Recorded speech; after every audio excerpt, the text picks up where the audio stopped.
தண்ணீருங்கிறது என்னோட நான் முதல்ல வந்தது எங்கள் வீட்டில் தண்ணீர் எங்களுக்கு கிடைக்கிற தண்ணீர் இல்லை அப்படிங்கிறக்காக வந்தேன். ஆனால் வந்து தண்ணீருங்கிறது எனக்கு மட்டும் இல்லை, எல்லா உயிருக்குமானது, மனிதருக்கு மட்டும் இல்லை எல்லா உயிருக்குமானது. இப்போ இந்த குளத்தில் நூற்றுக்கணக்கான பறவை இனங்கள் வந்துட்டுருக்கு, பல உயிரினங்கள் இந்த குளத்தில் வந்து நம்பி இருக்குது. இங்கே நம்ம நாட்டில் நம்ம ஊரில் இருக்கிற கிளைமேட்டை நம்பி வெளிநாடுகளிலிருந்து, ரஷ்யாவிலேருந்து, சைபீரியாவிலேருந்து, காஷ்மீர்லேருந்து சில பறவைகள்லாம் இங்கே வந்துட்டு போகுது.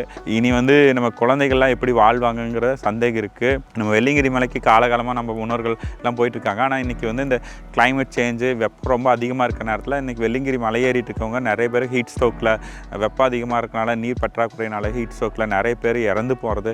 கிட்டத்தட்ட இந்த பருவத்திலேயே 7 பேர் பக்கம் அந்த மலை ஏறும்போது இறந்துருக்காங்க.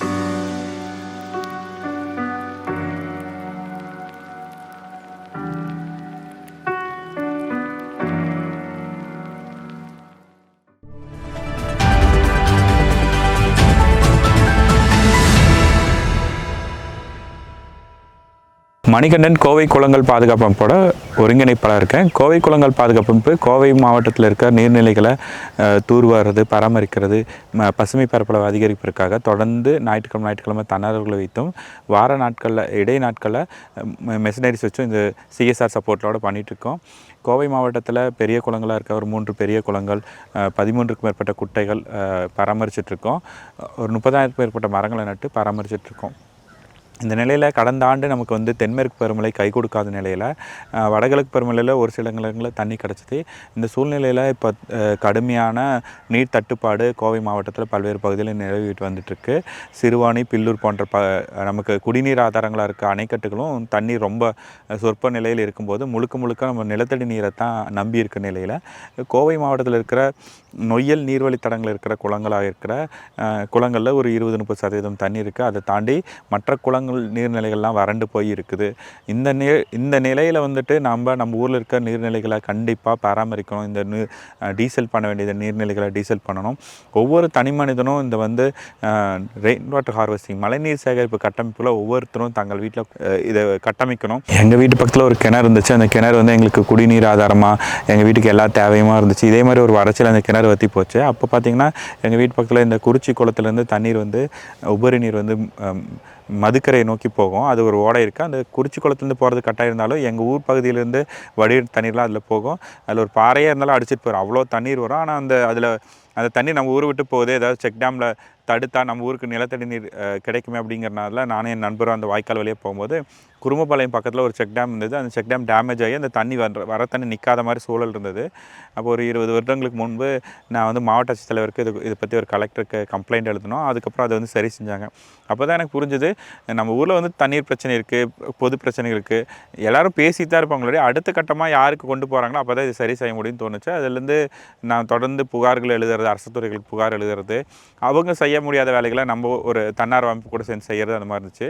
கடந்த 2017ஆம் ஆண்டு கடுமையான வறட்சி, இந்த மாதிரி வறட்சி இருந்த நேரத்தில் நாங்கள் கோவை குளங்கள் பாதுகாப்பு அமைப்பு துவங்கி தொடர்ந்து நீர்நிலைகள் வறண்டு போய் மக்கள் பங்களிப்பு இல்லாமல் எந்தெந்த நீர்நிலைகள் இருக்கோ அந்த நீர்நிலைகளை பராமரிக்கிறதுக்காக எங்கள் குழு ஏற்படுத்தி தொடர்ந்து நீர்நிலைகளை பராமரிக்கிறது, எங்கே வேணாலும் முடிஞ்சது அரசு துறை கவனத்துக்கு கொண்டு போகிறது. அரசு துறையில் ஏதாவது சுணக்கம் இருந்துச்சு அதை உங்களை மாதிரி ஊடகங்களோட கவனத்துக்கு கொண்டு வந்து ஊடகங்கள் மூலிமா மக்கள் பார்வை கொண்டு போகிற இந்த மாதிரி பல செயல்கள் செஞ்சுட்ருக்கோம். கடந்த 2017 நாங்கள் துவங்கினோம். பெரிய குளங்கிற குளத்தில் இது மாதிரி வறண்டு போயிருக்க நேரத்தில் அதை சீமக்கருவள முட்களும் அதுக்கப்புறம் வந்து பிளாஸ்டிக்ஸு வேறு டெப்ரிஸ்லாம் நிறைய இருந்த நேரத்தில் அதை வாலண்டியர் வச்சு க்ளீன் பண்ணோம். அதுக்கப்புறம் தொடர்ந்து வாலண்டியர் வச்சு நாங்கள் க்ளீன் பண்ணது பார்த்து எங்களுக்கு பொருளாதார உதவியும் எல்லா உதவிகளும் கிடச்சிது. அதனால் தொடர்ந்து வார ஞாயிற்றுக்கிழமை நீர்நிலைகளை பராமரிக்கிற களப்பணி ஈடுபட்டிருக்கோம். கிட்டத்தட்ட இந்த கோவிட் நேரத்தை கணக்கில் எடுத்துக்கல, நாங்கள் கோவிட் நேரத்துலேயும் வேலை செஞ்சோம். கணக்கில் எடுத்துக்காமல் கிட்டத்தட்ட 330 வாரங்களுக்கு மேலே ஞாயிற்றுக்கிழமை ஒரு 50 பேர்லேருந்து 500 பேர் வரை எங்கள் கூட வேலை செஞ்சவங்க. இது வரைக்கும் 1,00,000 பேருக்கு மக்கள் எங்கள் கூட வேலை செஞ்சுருக்காங்க. எங்களுடைய நோக்கம் கோவை மாவட்டத்தில் முக்கிய நீதாரமாக இருக்கிறது நொய்யலாறு வந்து கோவை மாவட்டத்தை செழிப்படைய செஞ்சு திருப்பூர், ஈரோடு, கரூர் வழியாக காவேரியில் போய் கலக்குது.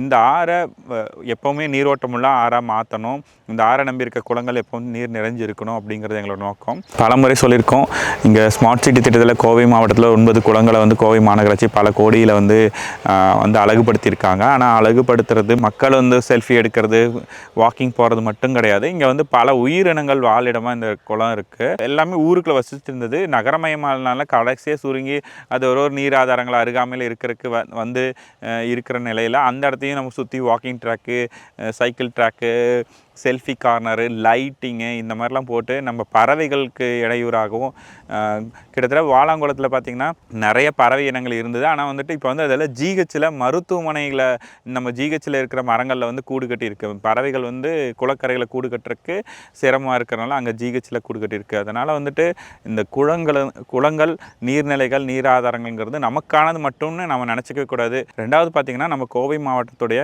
குடிநீர் ஆதாரமாக நம்ம வந்து சிறுவாணி சொல்கிறோம். ஆனால் நமக்கு இயற்கையாக இருக்கிறது வந்து நொய்யலாறு தான் நம்மளுடைய முதல் நீர் ஆதாரம். சிறுவாணி வந்து பவானி ஆற்றோட ஒரு அங்கம். பில்லூர் வந்து நம்ம பவானி ஆற்றோட ஒரு அங்கம். ஆலியார்லேருந்து நம்ம தண்ணி எடுக்கிறோம், பில்லூர்லேருந்து தண்ணி எடுக்கிறோம், நம்ம வந்து சிறுவானிலேருந்து எடுக்கிறோம். நம்ம ஊரில் இருக்க ஆதாரமாக இருக்கிற நொய்யலாற்றிலேருந்து எடுத்த தண்ணீரை நம்ம குடிக்கவோ குளிக்கவோ இல்லை கை நினைக்க கூடி நம்ம பயன்படுத்த முடியாத சூழலை தான் நம்ம ஆற்றில் குளங்களை வச்சுருக்கோம். அதனால் இந்த குளங்களில் இருக்கிற தண்ணீரை சுத்தமான தண்ணீராக இருக்கணும். இதை வந்து குடிநீராக மாற்றணும் அப்படிங்கிறது எங்களுடைய நோக்கம். அதுக்கப்புறம் டெப்ரிஸ், கட்டிட இடிபாடுகளை பல இடங்களில் வந்துட்டு இந்த வாய்க்கால்களில் குளக்கரைகளில் போட்டுறாங்க. நம்ம கோவையில் இருக்க குளங்கள்லாம் வந்து இயற்கையானது கிடையாது அப்படிங்கிறது முதல் புரிஞ்சுக்கணும். ஆறு தான் இயற்கையானது. அதுக்கு இடையில் வந்து இந்த குளங்களெல்லாம் நம்ம முன்னோர்கள் இந்த ஆற்றில் நம்ம ஊரில் நம்ம உயரமான இடத்துல இருக்கோம். கடல் மட்டத்திலேருந்து வெள்ளியங்கிரி மலை கிட்டத்தட்ட 6000 அடி உயரத்தில் இருக்குது. இந்த 6000 அடி உயரத்தில் இருக்க மழை நீர் வந்து ஒரு துளி விழுந்தாலும் கடகடன்னு நம்ம ஊரை விட்டு ஓடிடும். இதுக்கு 12ஆம் நூற்றாண்டில் 10ஆம் நூற்றாண்டில் சோழர்கள் வந்து இதில் வந்து செக் டேம் கட்டி பக்கவாட்டில் வாய்க்கால் வெட்டி வாய்க்காலுக்கு கீழே வந்து குளங்கள் அமைச்சிருக்காங்க. இந்த குளங்கள் நம்ம சொல்கிறது ஏரி. இந்த ஏரி அமைச்சு இந்த குளங்கள் அமைச்சிருக்காங்க. இங்கே வந்து தண்ணி நிற்கிதுன்னா இங்கே செழிப்படிச்சிட்டு மறுபடியும் அது வந்து ஆற்றுக்கே போகிறது மாதிரி ஒரு கட்டமைப்பு இருக்குது. அதனால் இது எல்லாமே இயற்கையானது கிடையாது, முன்னோர்கள் உருவானது. இந்த வாய்க்கால் வர வழியில் நீங்கள் ஒரு லோடு டெப்ரிஸை கொண்டு வந்து கொட்டிட்டிங்கன்னா இந்த தண்ணி வந்து குளத்துக்கு வராமல் திரும்ப ஆற்றிலேயே போயிடும், நம்ம ஊரை விட்டு போயிடும். அதனால தான் தொடர்ந்து நாங்கள் இந்த வாய்க்கால்களை கண்காணிக்கிறதுக்காக குழுக்கள் ஏற்படுத்தி நாங்கள் தொடர்ந்து வாய்க்கால்களை கண்காணிச்சுட்டு இருக்கோம். இதில் ஏதோ ஒரு இடையூறு இருந்துச்சுன்னா நான் எங்களால் செய்ய முடிஞ்சால் செஞ்சுறோம். இல்லைன்னா அரசு துறை கவனத்துக்கு கொண்டு போகிறோம், அப்புறம் மீடியா கவனத்துக்கு கொண்டு போகிறோம். அடுத்த கட்டத்துக்கு கொண்டு போய் இதை சரி செஞ்சு இந்த குளங்களுக்கு தண்ணீர் வரும்போது தொடர்ந்து கண்காணிக்கிற பொறுப்புள்ள ஈடுபடுறோம். 2017 எல்லா நீர்நிலைகளும் தொடர்ந்து நிரம்பி வரதை நாங்கள் கவனிச்சுட்டு வந்திருக்கோம். ஆனால் கடந்த ஆண்டு வந்து நமக்கு வறட்சியாக இருந்தங்காட்டி நம்மளுக்கு குளங்கள் ஒரு முழு குளங்களை நிரப்ப முடியல. நம்ம இன்றைக்கி 1000 அடி கீழே 700 அடி கீழே எடுக்கிற தண்ணீரெல்லாம் வல்லுநர்கள் என்ன சொல்கிறாங்கன்னா, இது ஒரு 500 வருஷம் 1000 வருஷம் ட்ராவல் பண்ணி இந்த தண்ணீர் வந்து பூமிக்கு கீழே போயிருக்குன்னு சொல்கிறாங்க. 500 வருஷம் 1000 வருஷம் முன்னாடி சேமித்த தண்ணீரை நம்ம ஒரு சுவிட்ச் போட்டு தண்ணீரை வெளியே எடுத்துகிறோம், திரும்ப கொடுக்கறதில்ல. இப்போ குளங்களில் கோயம்புத்தூரில் இருக்கிற தண்ணீர் ரீசார்ஜ் ஆகுதுன்னா அந்த மண் பகுதி எங்கே இருக்குது, இலகுவாக எங்கே இருக்கோ ஒரு 200 அடி 150 அடி வரைக்கும் ரீசார்ஜ் ஆகும். இந்த 1000 அடி 700 அடிக்கு ரீசார்ஜ் ஆகிறதுக்கு பல ஆண்டுகள் ஆகும் அப்படின்னு சொல்கிறாங்க. அதனால் நம்ம ரீசார்ஜ் வந்து எடுக்கிற தண்ணியை திருப்ப கொடுக்கறதுக்கு ஒவ்வொரு வீட்லேயும் மழைநீர் சேகரிப்பு கட்டமைப்பு உருவாக்கணும், ஒவ்வொரு வீட்லேயும் மழைநீர் சேகரிப்பை செய்யணும்னு கேட்டுக்கிறோம்.